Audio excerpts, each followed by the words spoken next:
Kita ke informasi lain, Saudara. Polda Sulawesi Utara menetapkan nahkoda kapal Barcelona 5 inisial IB sebagai tersangka dalam insiden terbakarnya kapal Barcelona di perairan Pulau Talise yang menewaskan 3 orang dan 2 lainnya masih hilang.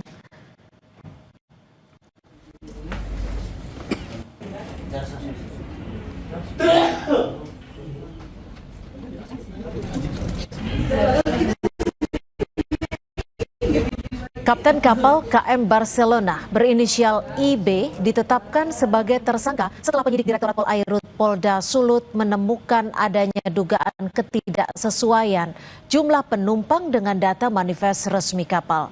Tersangka IB dijerat pasal 302 ayat 2 dan pasal 312 serta pasal 323 Undang-Undang Pelayaran dengan ancaman hukuman 4 tahun penjara.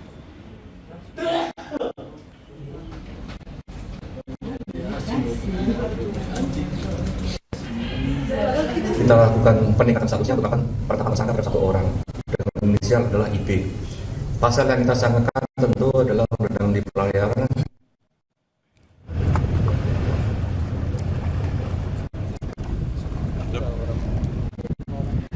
Menteri Perhubungan Dudi Purwogandhi meninjau langsung proses pemadaman api kapal Barcelona 5 yang terbakar di perairan Talise.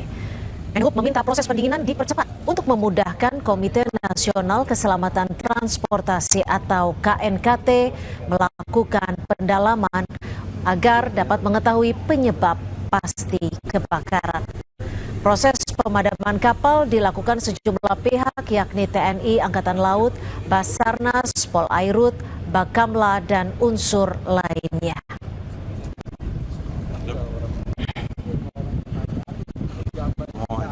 Pemadaman bisa dipercepat, ya, semakin cepat semakin baik, supaya memberikan kesempatan kepada KNKT memulai pekerjaannya dengan segera. Karena saat ini KNKT belum bisa masuk ke dalam kapal karena masih kemungkinan masih ada api maupun asapnya. Iya Kak, waktu itu saya kasihan juga kan, anak ibunya itu minta tolong, saya tidak mungkin mau.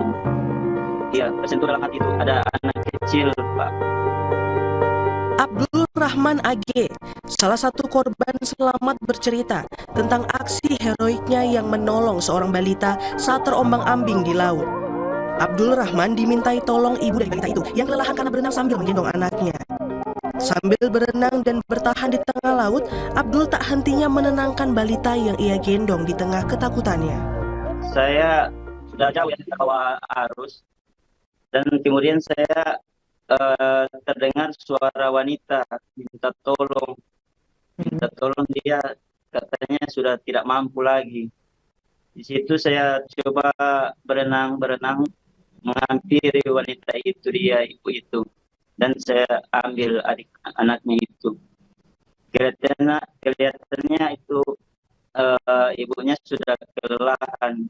Kasihan anaknya itu, kalau mau lepas nanti tidak tahu nasib anak itu dia. Sambil menggendong sang balita, Abdul harus bertahan di tengah laut lebih dari 1 jam sampai akhirnya Abdul melihat perahu kecil nelayan. Abdul kemudian meminta agar perahu nelayan tersebut segera membawa balita yang ia selamatkan karena sang balita sudah sangat kelelahan berada di tengah laut. Alhamdulillah ya, sekarang di rumah sudah tadi baku ada sempat chatting sama keluarganya, dia sedang tidur kelelahan. Kini Abdul, balita, dan ibunya pun selamat dan dalam kondisi sehat. Tim Liputan Kompas TV.